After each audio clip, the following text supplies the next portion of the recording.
Hi everyone, I'm Rupak Shivakoti, an Assistant Professor of Epidemiology at Columbia University, and the title of my talk today is Gut Microbiota in Maternal-Infant Populations with HIV. So here's a brief outline for today's talk. We will start with the basic overview of the gut microbiome. Then we'll talk about gut microbiota in pregnancy, how that is different, and then the temporal dynamics of the microbiota within pregnancy.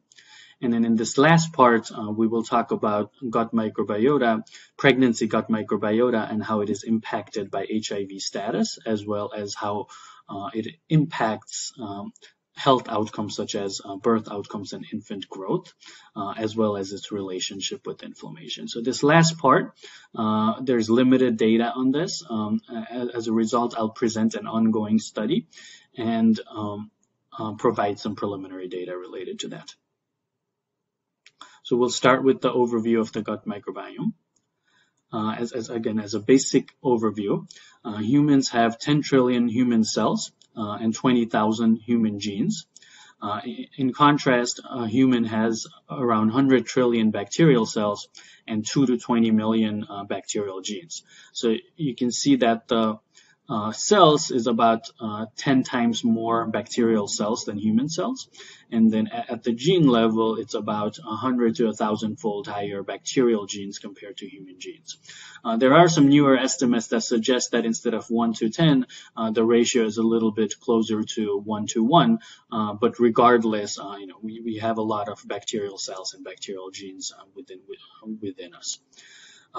As a definition, microbiota and microbiome are often used interchangeably, but they do have different meanings. So microbiota is a particular microbe community, so that's what we're talking about when we say microbiota, that is residing in and on the human body. So this is really focused on the composition. This includes bacteria, viruses, archaea, and microeukaryotes. And then microbiome, in contrast, is not just the microbes, but also the genes of the human microbiota. So this is looking at both composition as well as the function.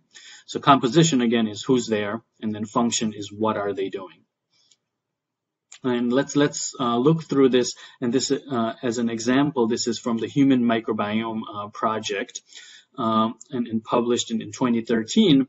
At the top is a graph of the microbiota. So this is just the composition.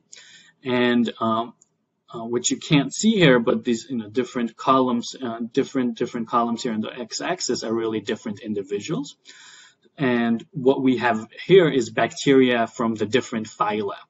So what you can see here is, for example, for this person, it's mostly blue, right? So it's mostly, their microbiome is mostly from the phyla Bacteroidetes. In contrast here, this person has more green at this end, and so they're mostly from the Firmicutes phyla. So what you can see here is if you look at individuals, different individuals, so there's variability. So for some individuals, it's dominated by Bacteroidetes, while in other individuals, there's more Firmicutes. In addition, some of these other bacteria, so it is dominated for the most part by Firmicutes and Bacteroidetes at the phyla level, but there are other bacteria, such as Proteobacteria. Look at the yellow, you can see that in some individuals, it's almost non-existent, and while in other individuals, it almost makes up about half of their microbiota. So there is inter-individual variation in the composition. But if you look at the function, these are the same individuals in the bottom graph, and then these are the different functions. You can see that despite the differences in composition, the functions are much more conserved. They seem pretty similar across individuals. And now to extend that further from the same paper, you can see that what we just saw was in the stool sample. But if you look at these other microbiota sites, for example, a lot of these are the oral microbiota, you can again see there is differences in the composition, but the function seems much more conserved.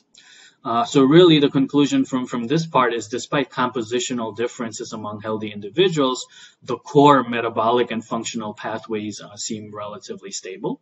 And the key here is this is what we see in healthy individuals. This is not to say that in diseased individuals or individuals at different life stages might have the same have the same profile. There could be differences in both the function and the composition there. So let's focus on the gut microbiota. So the human GI tract is the most densely colonized anatomic site in humans. Overall, the human GI tract has about 1,000 to 1,500 different species that can colonize it, but any one individual carries about 150 to 160 bacterial species at a time. So you can see that there's a lot of choices to choose from. So each individual has a unique microbiota. Although each individual has a unique microbiota, as we saw earlier from that graph, bacteria from these two phyla, Firmicutes and Bacteroidetes, dominate the gut. And this is really when we're talking about gut microbiota, at least for this talk, we're mostly talking about fecal samples, and which really represents the luminal content of large intestine.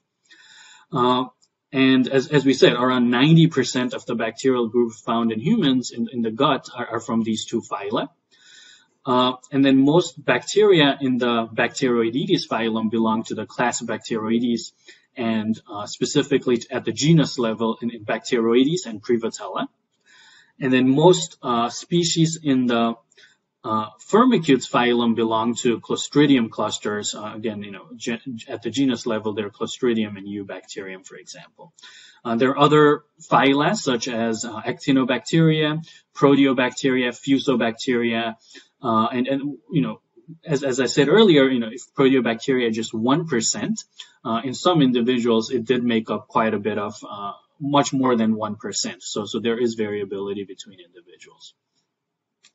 So now let's talk about how gut microbiota is different, or is it different in pregnancy? So we'll start by one of the earliest studies to look at this. This was a study that was done in Europe where they looked at the fecal bacteria of 91 pregnant women, and they got samples once each in the first trimester of pregnancy and then the third trimester of pregnancy. And what they noticed was the gut microbiota changed dramatically from trimester 1 to trimester 3.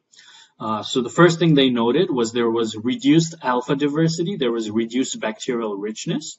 And what do we mean by alpha diversity? So just a very basic background on this is alpha diversity is based on two different concepts. So the first one is richness. It's looking at how many different organisms or species there are in a sample. And then the second one is evenness. So it's not just how many different organisms there are, but how similar the abundances of different organisms are. So it's both a property of richness and evenness. And let's look at illustrate this through the example of this cartoon that uses fruits. So in this example in the left, what you see here is there are three different fruits, but it's mostly dominated by apples, right? So it has low richness compared to, it's relative, right? So low richness compared to an example with more fruits. And it has low evenness because it's dominated by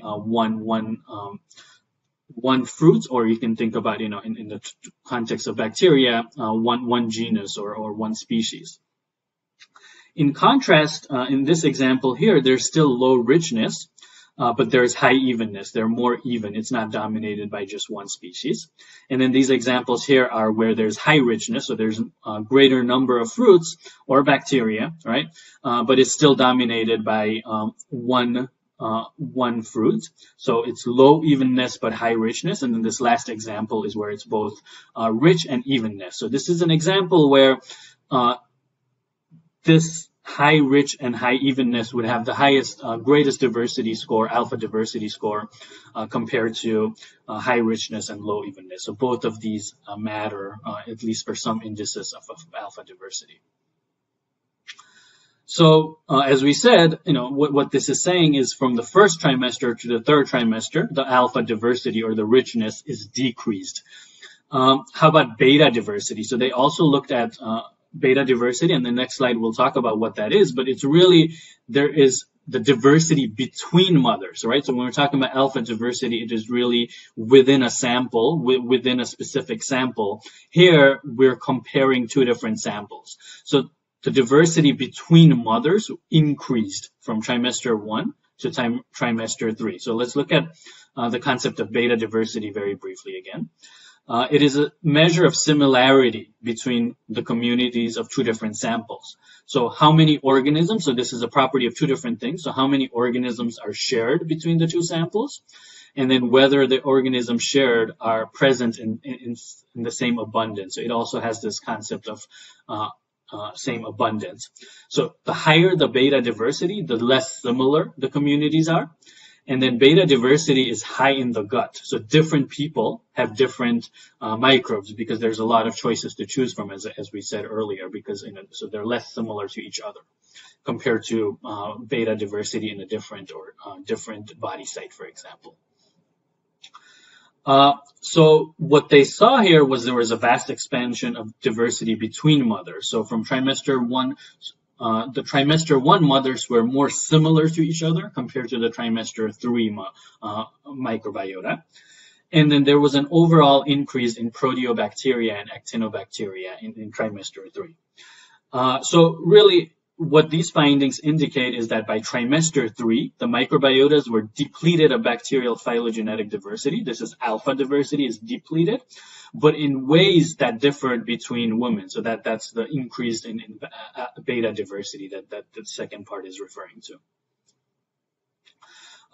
So the study, they also looked at, there were 29 different OTUs or species whose relative abundance reliably discriminated between trimester 1 and trimester 3. And if you're wondering whether trimester 1 or trimester 3 is more similar to the non-pregnant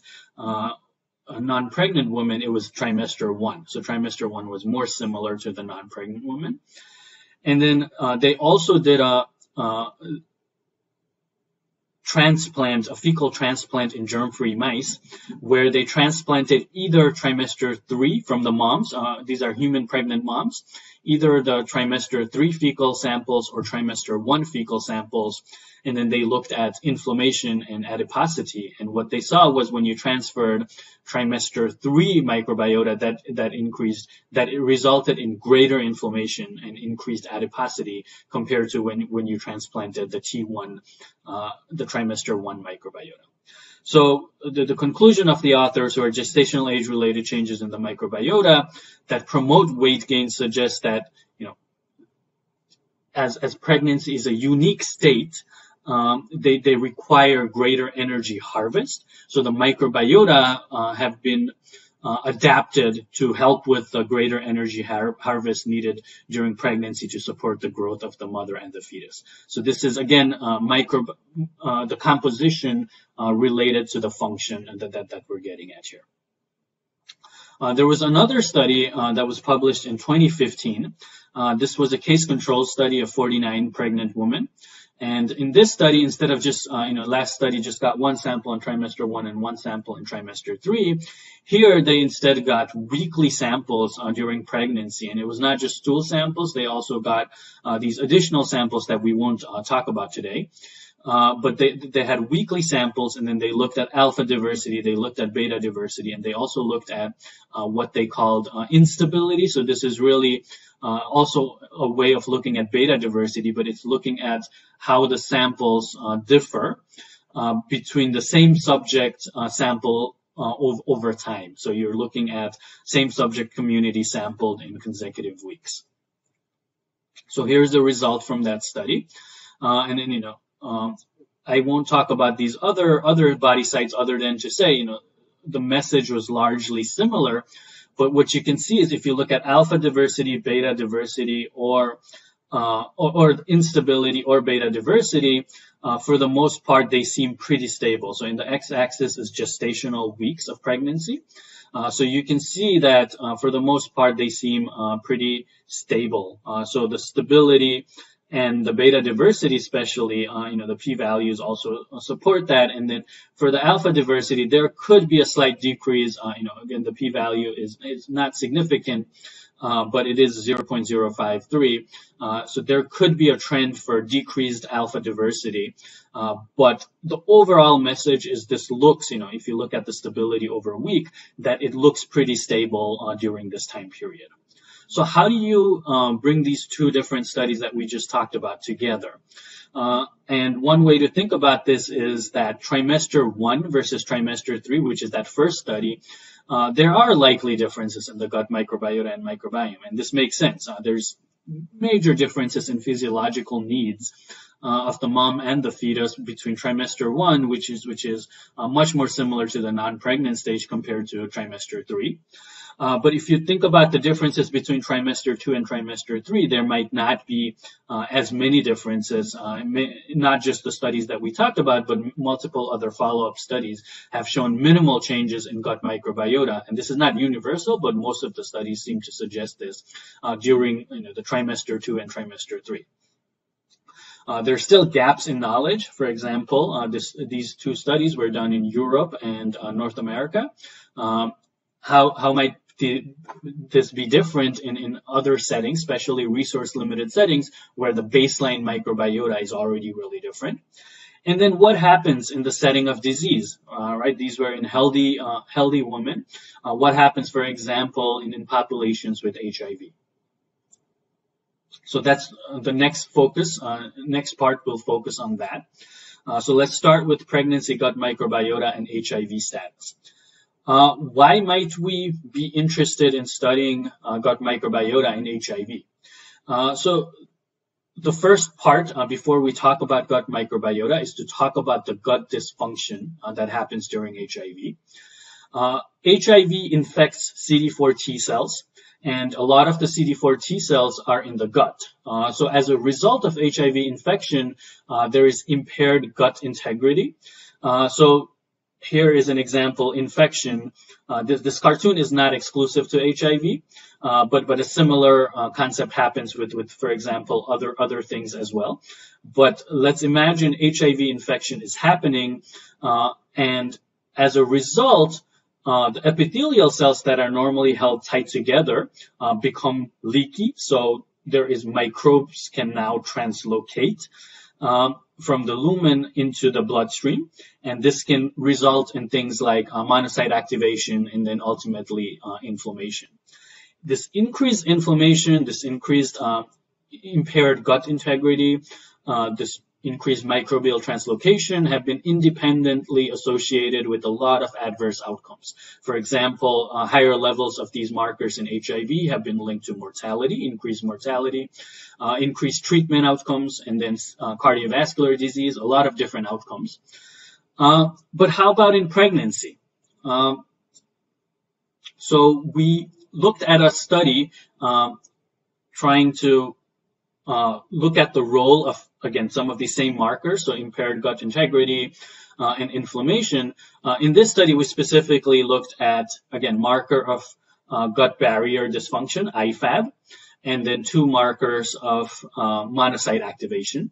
And what you see is that, and this is in a population with HIV, and what we see here is that higher levels of, again, markers of monocyte activation and intestinal barrier dysfunction are associated with increased preterm birth. So if you have higher levels of these markers during pregnancy, you're more likely to deliver a baby that is preterm birth.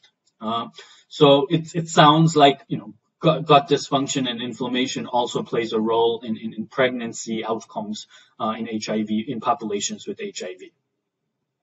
So how about more specifically related to gut dysbiosis? So given what we just talked about, the impact of HIV on gut function, a related question then is there a difference in the microbiota profile of pregnant women by HIV status? Because there are differences among adults. So this would be, extending that to a population with pregnancy. which is a special stage of life. There's different, physiological changes happening, hormonal changes that are happening. So it's not a guarantee that whatever is happening in adults is also happening during pregnancy. And then if there is differences in the microbiota profile by HIV status, could these differences be contributing to some of the adverse outcomes that you see in maternal infant populations with HIV? So for example, as I said earlier, HIV-infected pregnant women, they deliver more preterm birth babies than uninfected women. They also have babies that are lower, that have a low birth weight compared to women without HIV. In addition, after the infants are born, the infants actually also have growth deficits. For example, there's more stunting, there is more wasting, underweight. So the infants, although the infants do not have HIV infection themselves, these are called HIV exposed uninfected. What this means is their moms have HIV infection, but they themselves do not. Despite not having HIV infection, they also have growth deficits. So could the microbiome be playing a role in this? In addition, what's also known is what is the temporal dynamics of the gut microbiota during pregnancy, as I said earlier, in diverse settings, and is this different by HIV status? What is the relationship of gut microbiota with gut dysfunction and inflammation that we just talked about? And then what is the relationship of gut microbiota with other factors, for example, diet?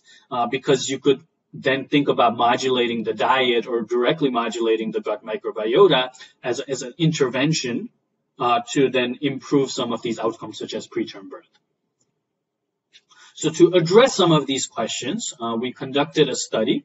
It was a cohort study, and in India, we're calling it the PRACHITI cohort study.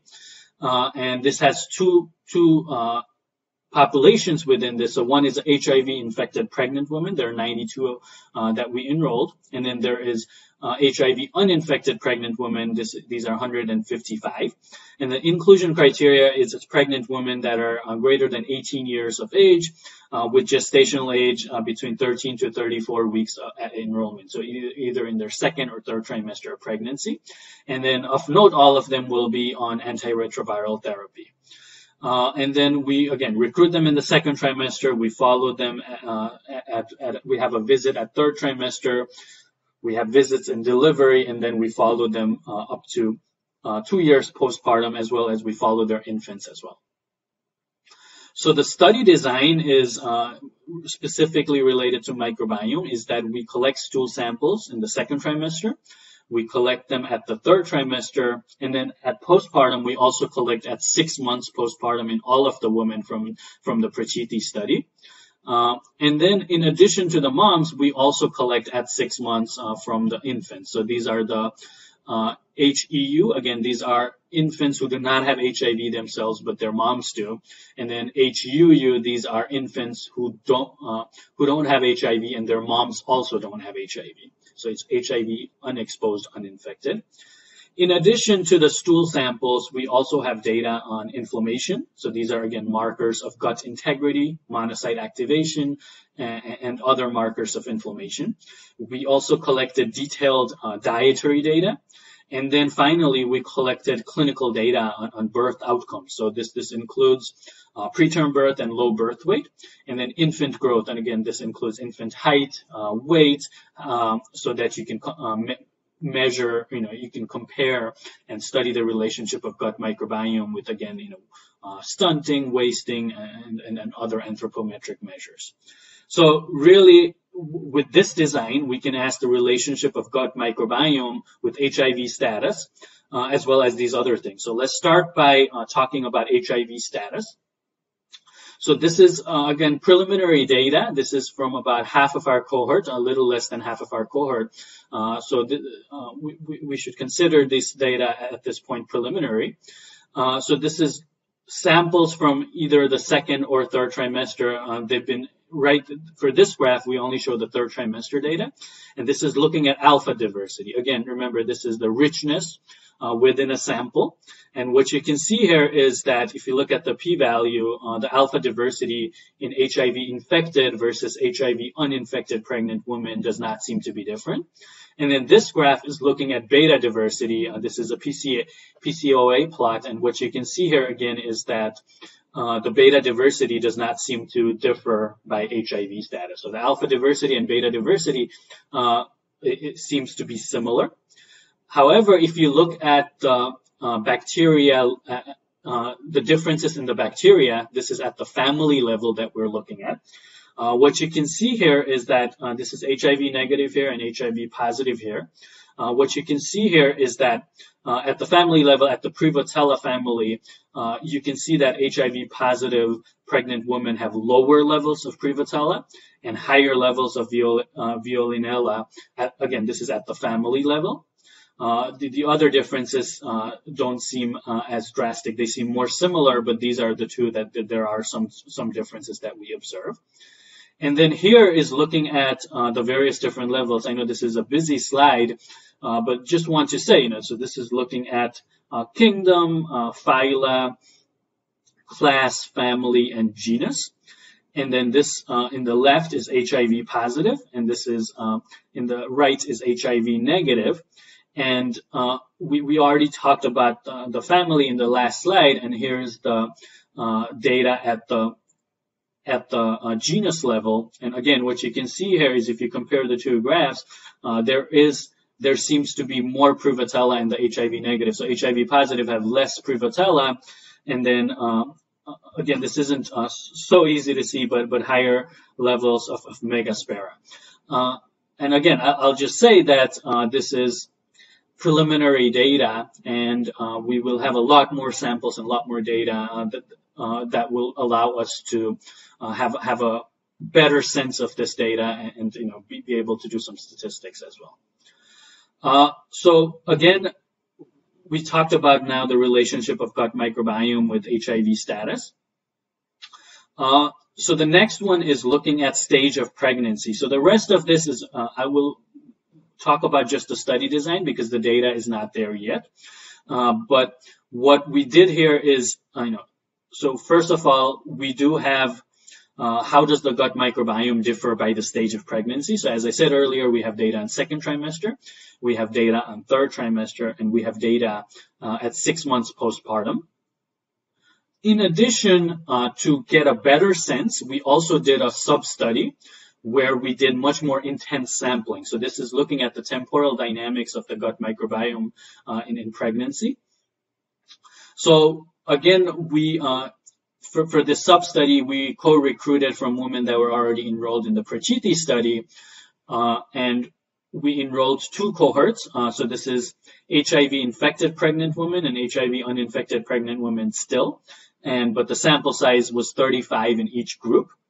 And again, their gestational age was, the inclusion criteria was slightly different. So we only picked the women from PRACHITI that were enrolled, at least, before 24 weeks so that we could get more frequent sampling. And we followed them every 2 weeks. So we recruited them between 20 and 24 weeks, and then we followed them every 2 weeks until 34 weeks of gestation. So here's the design. We collected stool samples. In addition, we also collected dietary data in each of those time points. And really the objective of this sub-study is to get a better sense at the relationship of gestational age with microbiome profile. So how does the microbiome profile change with gestational age? So we could look at things like an alpha diversity, beta diversity, and stability over gestation.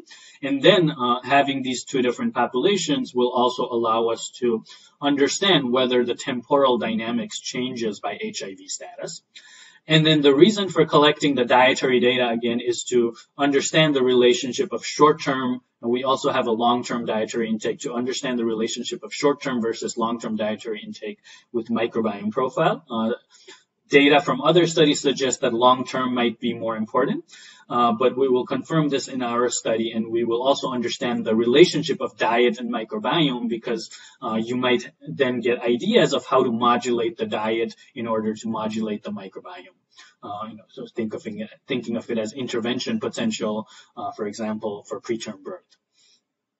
So I'll end with the future directions. Really, the sequencing has been completed for the full sample size. We have over 1,400 samples that have been sequenced. Currently, we're doing the bioinformatics analysis, and then really the comparisons that will happen next in the mothers.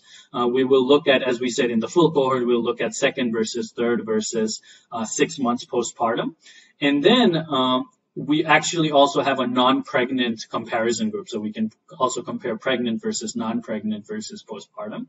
And then, as I said, in addition, we'll have the more intense sub-study where we have samples every 2 weeks. In addition, as we said, we will update the analysis on HIV status and gut microbiome, and then again, how that differs, how the temporal dynamic differs. We will study the relationship of maternal microbiome, and we also actually have metabolomics data in a subset. So the relationship of maternal microbiome and metabolome during pregnancy with birth outcomes. So how does maternal microbiome during pregnancy impact birth outcomes such as preterm birth and low birth weight? Similarly, we'll also look at how does maternal microbiome during pregnancy impact infant growth indices. So we do have that data on infants. And then finally, a more analysis around correlation is looking at relationship of microbiome with diet, inflammation, and metabolism. These other analyses are longitudinal data analysis, and this is more at one time point, which is mostly the third trimester. And then for the infants, we can look at how does the maternal HIV status impact the infant microbiome. So this is, again, the comparison between the HIV exposed versus the HIV unexposed infants, both of whom are uninfected. And then we can also study the relationship of maternal and infant microbiome. So with that, I will end the lecture, and here are my acknowledgements. This is our team in US and India. And then also I'd like to thank our funding sources. Thank you.